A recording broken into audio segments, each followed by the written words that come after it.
Donc Alain Youn, je suis adjoint au maire en charge de l'urbanisme à Strasbourg, mais aussi en charge des déplacements cyclables au niveau de la communauté urbaine de Strasbourg. Je crois que ce qui a été le plus important pour moi et qui doit se poursuivre, c'est l'évolution de cette ville autour du Rhin. Pendant des siècles, Strasbourg s'est construite le dos au Rhin pour des questions historiques.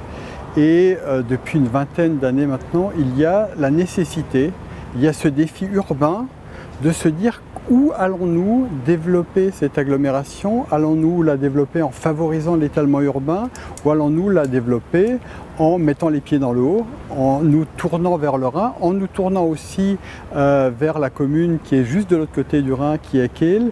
Et je pense que c'est autour de cette ambition urbaine que va se construire l'avenir de Strasbourg, qu'on puisse dans cette ville, qui est à la fois une ville européenne et une ville de proximité, le mieux vivre ensemble, parce que quand une ville a plusieurs fonctions, une ville internationale et une ville de proximité, il faut trouver la manière dont l'ensemble de ces ambitions puissent se concrétiser et puissent vivre ensemble, et je crois que c'est vraiment une ambition pour la ville. Un projet concret qui va se réaliser dans les prochains mois, c'est le tram transfrontalier, c'est-à-dire c'est un des premiers trams dans notre pays qui va traverser non seulement un fleuve mais qui va traverser une frontière. C'est certainement un des premiers trams transfrontaliers dans ce pays qui a une fonction symbolique parce qu'il s'agit d'un tram entre la France et l'Allemagne, un tram entre Strasbourg et Kehl, et qui a aussi une fonction urbaine parce que sur ce secteur-là, aujourd'hui, il n'y a pas d'urbanisation et le transport collectif arrivera avant l'urbanisation.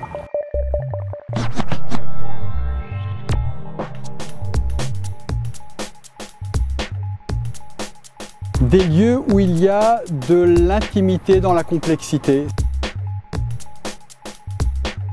C'est des lieux où je n'ai pas de repères, où j'arrive pas à me déplacer, où j'arrive pas à me repérer. Je n'utilise quasiment que le vélo. Il faut absolument arriver à lutter contre le gaspillage. Et quand je dis le gaspillage, c'est le gaspillage de l'énergie, c'est le gaspillage de l'espace, c'est le gaspillage des terres agricoles, c'est le gaspillage en général.